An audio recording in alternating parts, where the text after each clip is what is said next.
Assalamualaikum warahmatullahi wabarakatuh. Perkenalkan, nama saya Nirwana Amalia Pulungan, NIM 0104-2020-29 dari kelas Manajemen Dakwah B 95. Baiklah, video kali ini untuk memenuhi tugas ujian akhir semester saya dengan dosen pengampu Bapak Haji Muhammad Iqbal Abdul Muin LCMA dengan mata kuliah Hadis Tafsir Tematik. Baiklah, di sini saya akan menjelaskan tentang 6 aspek sebagai realitas di dalam kehidupan sosial. Yang pertama, ada tentang etika silaturahmi. Yang kedua, ada etika bertetangga. Yang ketiga, ada etika berpolitik. Yang keempat, ada etika menerima tamu. Yang kelima, laporan tentang korupsi, kolusi dan nepotisme. Yang keenam dan yang terakhir, ada etika dalam berdagang. Yang pertama ada etika silaturahmi. Hadisnya Bismillahirrahmanirrahim. Ta'budullaha la tusyrik bihi syai'a wa tuqimus salata wa tu'tiz zakata wa tasilur rahima zarha. Yang artinya, beribadalah kepada Allah Subhanahu wa Ta'ala dengan sempurna, jangan syirik, dirikanlah sholat, tunaikanlah zakat, dan silaturahmilah kepada kedua orang tua dan saudara. Hadis ini merupakan hadis yang diriwayatkan oleh Bukhari. Dalam Islam, silaturahmi juga sudah dijelaskan bahwa silaturahmi tersebut merupakan suatu amal soleh yang sangat dianjurkan untuk dikerjakan oleh umat Islam itu sendiri, sebab memiliki banyak manfaat dan keberkahan di dalamnya, baik untuk diri pribadi maupun diri orang yang dijumpai. Jadi, salah satu manfaat yang bisa didapatkan dari seseorang yang senantiasa bisa menyambung tali silaturahmi tersebut, maka ia akan diberikan umur yang panjang dan dimudahkan segala rezekinya. Yang kedua ada etika bertetangga. Hadisnya Bismillahirrahmanirrahim. An Abi Hurairah radhiyallahu anhu qala kana an-nabiyyu sallallahu alaihi wasallam yaqulu ya nisa'al muslimati la tahkiranna zaratun li zaratiha walau firsana syatin. Rawahul Bukhari wa Muslim. Dari Abu Hurairah radhiyallahu anhu, Rasulullah Shallallahu alaihi wasallam pernah bersabda, wahai perempuan-perempuan muslimah, janganlah seorang tetangga yang meremehkan hadiah dari tetangganya meskipun berupa ujung kaki kambing. Hadis ini diriwayatkan oleh hadis Bukhari dan Muslim. Kita sebagai makhluk sosial tentu saja tidak akan bisa hidup sendiri. Pasti kita akan memerlukan yang namanya sebuah interaksi satu dengan yang lainnya.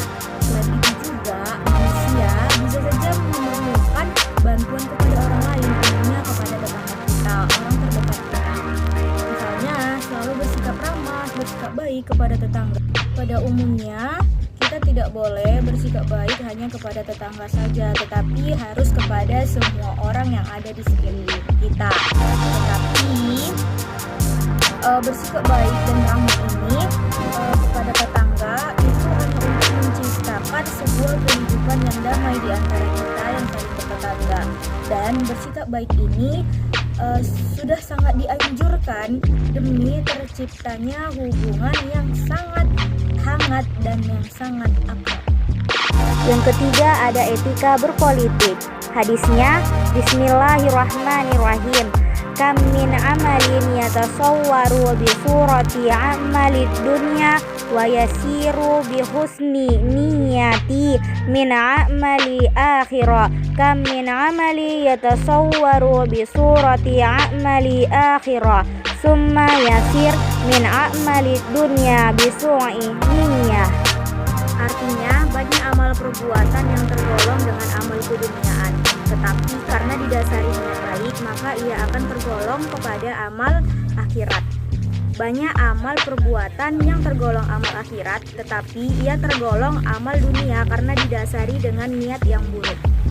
Setiap perbuatan itu harus kita dasarkan kepada niat baik kita, karena itu merupakan hasil yang baik juga, termasuk juga dengan kaitannya politik.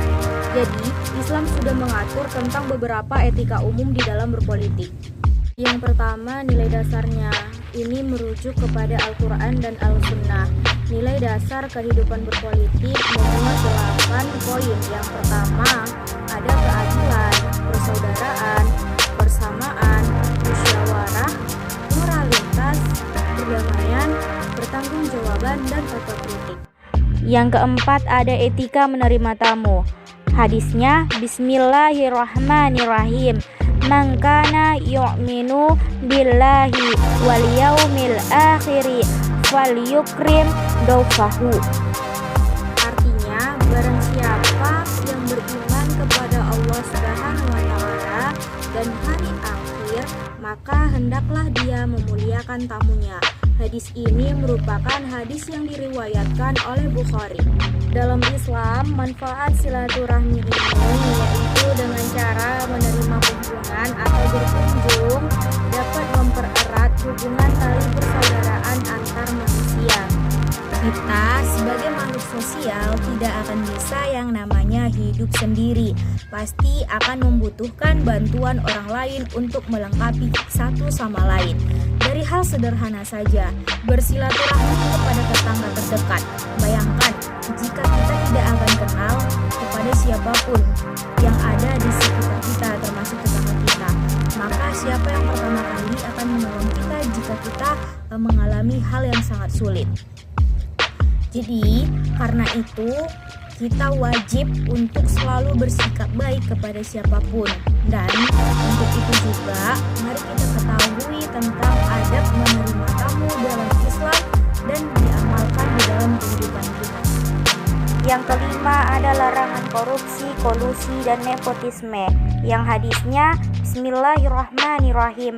Haddasanal Aswadu bnu Amirin haddasana Abu Bakrin ya'ni bna Ayyasin an Laisi an Abil Khattabi ani Abi Jur'ata an Saubana qala la'ana Rasulullahi sallallahu alaihi wasallam Rosya wal murtasya wal ra'isya ya'ni allazina yamsi bainahuma.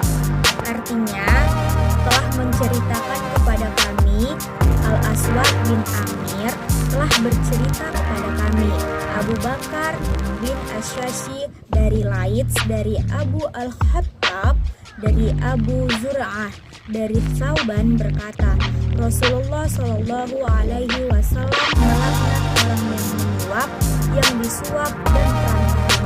Di dalam Islam, korupsi, kolusi, dan nepotisme ini merupakan suatu pelanggaran dan penyelewengan amanah yang harus dipertanggungjawabkan di akhirat nanti.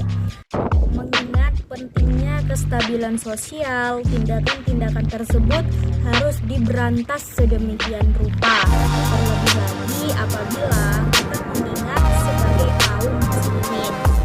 Islam sebagai agama rahmatan lil alamin mengindahkan yang namanya kejujuran, keadilan, kebijaksanaan, dan menjalankan amanah sebaik mungkin.